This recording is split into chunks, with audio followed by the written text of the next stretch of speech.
ಅವರ ಜಯ ಘೋಷಕ್ಕೆ ಆಕಾಶವೇ ಒಮ್ಮೆ ಕಂಪಿಸ್ಬಿಡ್ತು. ಜನರ ಹರ್ಷೋದ್ಗಾರದಿಂದ ಉತ್ಸುಕನಾದ ಧ್ರುವ ನೇರವಾಗಿ ಆ ಸ್ತಂಭದ ಬಳಿ ಹೋಗಿ ತನ್ನೆಲ್ಲ ಶಕ್ತಿಯನ್ನು ಒಗ್ಗೂಡಿಸಿ ಪಂಚಭೂತಗಳ ಆಶೀರ್ವಾದದೊಂದಿಗೆ ಆ 1000 ಕಿಲೋ ತೂಕದ ಬ್ರಹ್ಮಾಂಡ ದೈತ್ಯ ಸ್ತಂಭವನ್ನ ಒಬ್ಬನೇ ಎತ್ತಿದನು. ಅವನ ಅಸುರ ಬಲವನ್ನು ನೋಡಿದ ಜನರೆಲ್ಲರೂ ಆಶ್ಚರ್ಯದಿಂದ ಇಡೀ ಭೂಮಿಯೇ ಅಲುಗಾಡುವಂತೆ ಕೂಗಾಡಿದ್ರು.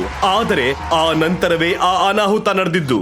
ಧ್ರುವ ಆ ಏಕಶಿಲಾ ದೈತ್ಯ ಸ್ತಂಭವನ್ನ ಎತ್ತಿಕೊಂಡು ಮೃತ್ಯು ಯಂತ್ರದ ಮೇಲೆ ಏರಿದಾಗ ಇದ್ದಕ್ಕಿದ್ದಂತೆ ಯಾರು ನಿರೀಕ್ಷಿಸದ ರೀತಿಯಲ್ಲಿ ಅವನಿಗೆ ತಲೆ ಸುತ್ತು ಬಂದು ಅವನ ದೃಷ್ಟಿ ಮಂಜಾಗೋಯ್ತು. ತಕ್ಷಣ ಅವನ ಕೈಕಾಲುಗಳು ತಡವಡಿಸಿದವು. ಜೊತೆಗೆ ಆ ಸ್ತಂಭವನ್ನ ಎತ್ತಿಕೊಂಡು ನಡೆಯೋಕೆ ಸಾಧ್ಯವಾಗದೆ ಧ್ರುವ ಒದ್ದಾಡೋಕೆ ಶುರು ಮಾಡ್ದ. ಅಲ್ಲಿಯವರೆಗೆ ಧ್ರುವನ ಹೆಸರನ್ನ ಜಯ ಘೋಷಿಸುತ್ತಿದ್ದ ಜನರೆಲ್ಲರೂ ಇದ್ದಕ್ಕಿದ್ದಂತೆ ಮೌನವಾದರು. ಆಗ ಆ ಇಡೀ ಮೈದಾನವು ನಿಶ್ಶಬ್ದವಾಯಿತು. ಧ್ರುವ ಅಷ್ಟು ದೊಡ್ಡ ಸ್ತಂಭದೊಂದಿಗೆ ಒದ್ದಾಡುತ್ತಿರುವುದನ್ನ ನೋಡಿದ ಜನರು ಎಲ್ಲಿ ಆ ದೈತ್ಯ ಸ್ತಂಭವು ಧ್ರುವನ ಮೇಲೆಯೇ ಬಿದ್ದು ಬಿಡುವುದೋ ಅಂತ ಭಯಪಟ್ಟರು.